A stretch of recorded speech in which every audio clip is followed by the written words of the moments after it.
পটাশপুর ২ নম্বর ব্লকের টিকরাপাড়া গ্রামের বাসিন্দা পেশায় শিক্ষক রতন কুমার সাউর কর্মকাণ্ড শুনলে কুর্নিশ জানাবেন আপনিও।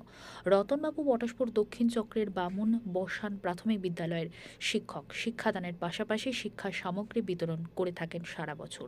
বর্তমান সমাজে শিক্ষার ফেরিওয়ালা হিসেবেও পরিচিত।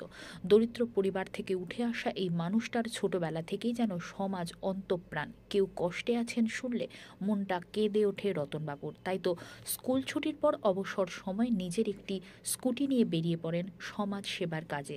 সঙ্গে নিয়ে যান বই, খাতা, পেন, স্কুল ব্যাগ, শীত বস্ত্র ও নানান উপকরণ।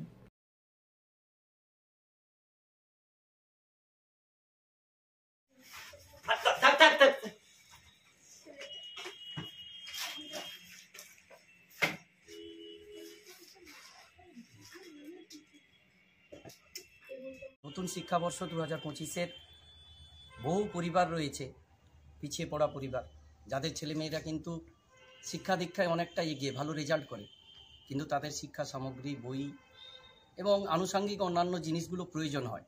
আমরা প্রতি বছর শুরু করি একদম শিক্ষাবর্ষের শুরু থেকে শেষ পর্যন্ত তাদের পাশে থাকার জন্য।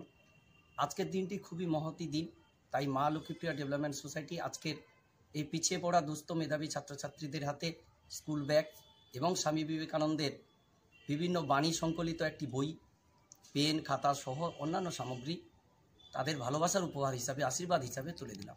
কত সংখ্যক ছাত্রছাত্রীর হাতে এই শিক্ষা সামগ্রী তুলে দিলেন আজ? আজকে আমরা বিভিন্নভাবে কর্মসূচি রাখি, ছোট ছোট করে, এক জায়গায় সবাইকে আমরা আমন্ত্রণ জানাই না। কিছু বাড়ি বাড়ি কর্মসূচি থাকে, কিছু জায়গাতে ছোট্ট করে একটা কোনো জায়গা খুঁজে নিই আমরা, সেখানে কিছু ছেলে মেয়েকে ডেকে নিই।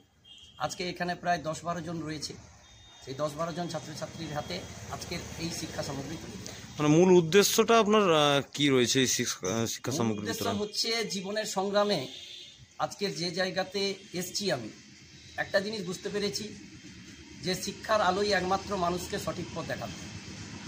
আমরা ঠিক ভুল ভালো মন্দটা বুঝতে পারবো যদি ছেলেমেয়েরা উচ্চ শিক্ষিত হতে পারে। তাই যে সমস্ত ছেলেমেয়েরা পিছিয়ে আছে, লেখাপড়া করে তাদের অ্যাম্বিশন লক্ষ্য পূরণ করবে, বাবা মাকে দেখবে, তাদের পরিবারকে দেখবে, তাদের পাশে থেকে তাদের এগিয়ে যাওয়ার জন্য দাদা হিসাবে, বন্ধু হিসেবে, বাবা হিসাবে তাদের অনুপ্রেরণা দিয়ে তাদের পাশে থেকে এগিয়ে যাওয়ার বার্তা দিই। আগামী দিনের চিন্তাভাবনা, আগামী দিনের চিন্তাধারা একটাই, বহু শুভাকাঙ্ক্ষী মানুষ আমাদের মা লক্ষ্মীপ্রিয়া ডেভেলপমেন্ট সোসাইটির পাশে থাকেন।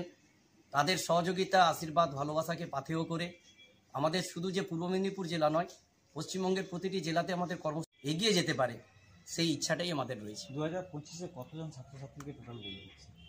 আমরা যদি প্রিভিয়াস 2024 দেখি, আমাদের ছিল 1000। 2025-এ আমরাও প্রথমে শুরু করেছি 1000 ছাত্রছাত্রীর হাতে পঞ্চম শ্রেণী থেকে একেবারে দ্বাদশ শ্রেণী পর্যন্ত যতগুলো বই প্রয়োজন, পঞ্চম শ্রেণীর একজন ছাত্রের তার বুক লিস্ট অনুযায়ী যদি 10টি বই লাগে 10টি বই, খাতা, পেন, পেন্সিল যাবতীয় আমরা তুলে দিব। ইতিমধ্যে আমরা প্রায় 600 অতিক্রান্ত করেছি, ছেলেমেয়ের হাতে বই তুলে দিয়েছি। আরও প্রতিদিন আমাদের ছোটোখাটো প্রোগ্রাম রয়েছে। আজকে যেমন 10ম শ্রেণী এবং 9ম শ্রেণী বিভিন্ন জায়গা থেকে পূর্ব পশ্চিম মেদিনীপুরে প্রায় 20 জন ছেলে মেয়ের হাতে আজকে বই তুলে দেওয়া হবে। এলাকার প্রায় কতগুলি গ্রাম বা শহর জুড়ে আপনার এই কর্মসূচি? পটাশপুর 2 নম্বর ব্লকের এলাকা বলতে কোনো গ্রাম মনে হয় বাকি নেই, সমস্ত জায়গাতে রয়েছে পটাশপুর 2 এবং পটাশপুর 1। সাধারণ মানুষের কাছ থেকে মানে কতটা উৎসাহ পাচ্ছেন আপনার এই? আমি চাইবো সাধারণ মানুষ আমাদের পাশে থাকুক, আর চাইবো যারা সামর্থ্য রয়েছে, যাদের ক্ষমতা রয়েছে, তারাও এই ধরনের মানুষের পাশে থেকে এই বার্তাই দিক যে যারা ভালো নেই তাদের ভালো রাখার চেষ্টা করি, যারা পাচ্ছে না তাদের পাশে দাঁড়িয়ে তাদের এগিয়ে যাওয়ার বার্তা দিই। আমরা সবাই শুধু নিজের ভালো থাকাটা নয়, অন্যের ভালো থাকার মধ্যে নিজের শান্তি এবং ভালো থাকাটা খুঁজে নিতে পারবো।